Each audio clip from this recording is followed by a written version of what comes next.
Welcome to Beyond Ocean and Maine, MCM's news magazine program. I'm Robert Goitis. The Dion Foundation was created to raise awareness for those with limb girdle muscular dystrophy and to fundraise the research for a potential treatment. The founders of the organization sat down with us to discuss the remarkable progress they have made. The Dion Foundation is a nonprofit that was founded in 2023 after my husband and I learned of our 2 out of 3 children's diagnosis with a rare form of muscular dystrophy called LGMD2C. So we initiated a nonprofit to get organized and start raising funds to allocate to research and to raise awareness for this ultra-rare pediatric disease. Some of these are horrible diseases that go through families, are more prevalent, and there's a lot of money that follows these diseases. Unfortunately for our case, limb girdle muscular dystrophy is very rare. So when the biotech investors look at where to put their money, they don't necessarily go towards these ultra rare diseases because unfortunately there's not a return on their investment. So that's why we started the Dion Foundation, because we're funding and we're trying to take science from the bench in universities and actually translate them to clinical trials. And we successfully have done so with the first ever in-human clinical trial for LGMD2C. Limb girdle muscular dystrophy is an ultra-rare disease, and unfortunately, it robs your ability to walk in your teenage years, and then eventually it goes after your heart and breathing muscles. So it's really serious. It significantly shortens life. So in 2023, we got to work right away. Our first fundraising event was a fishing tournament on Nantucket. My husband's an avid fisherman, so we got involved with the fishing community right away. And that fall of 2023, we had a Hustle for the Muscle 5K in Waltham, Mass. It was amazing. We had about 250 people show up and support. And that fall as well, in 2023, we had a Par for the Cure charity golf tournament. Those were wonderful successes and launched us into really raising a lot of money that first year. We were lucky enough to be able to have inaugural events every year after since then, with the Hustle for the Muscle 5K and the Par for the Cure charity golf tournament. We've also had Boston Marathon teams for the last 3 years. We've had runners from all over New England running and fundraising for the foundation and raising awareness, which is huge. You know, we want to spread the word far and wide. We've also had this past spring a casino night called Cruising for a Cure. We had it on a Boston Harbor cruise in Boston Harbor. It was awesome. We had about 300 people come on a boat and had a casino night.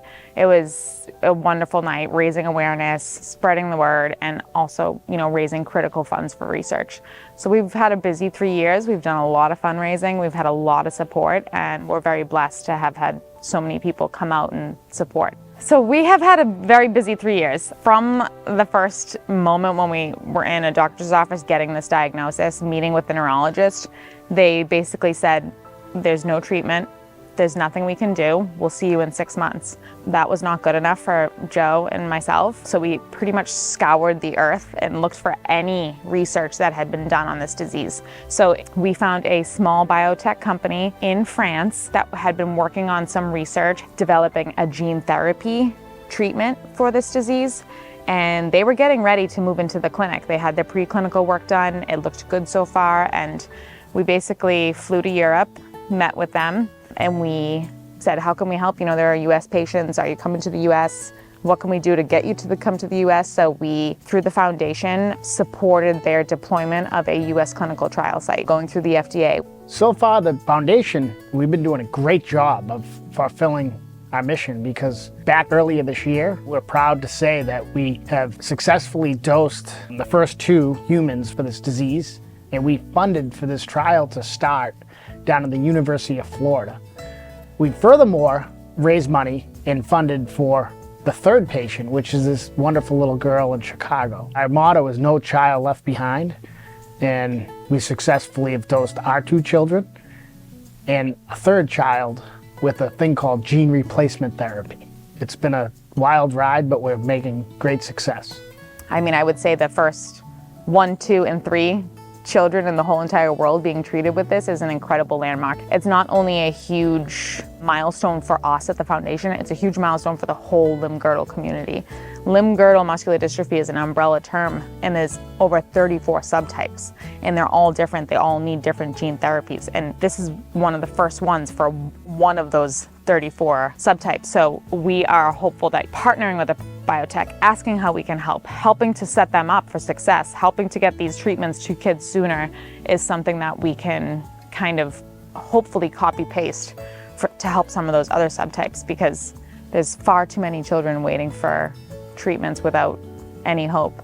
In the Dion Foundation, we've created something that's different. Now we're bringing other families in, and I couldn't sit here and start to thank just one person. This has been such a community effort. It really shows the good side of people. There's people reaching out that want to help that I haven't talked to in 20 or 30 years.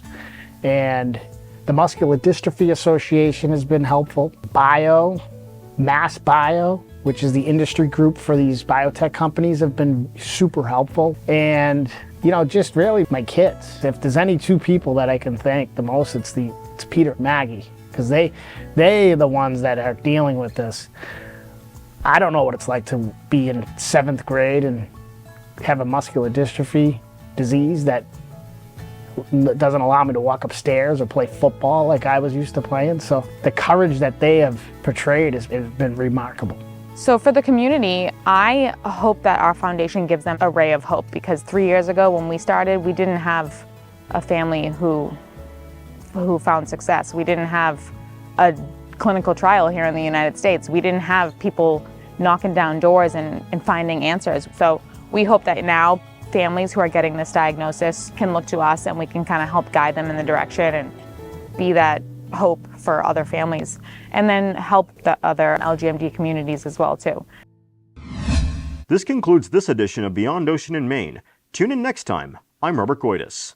Thank you very much for watching.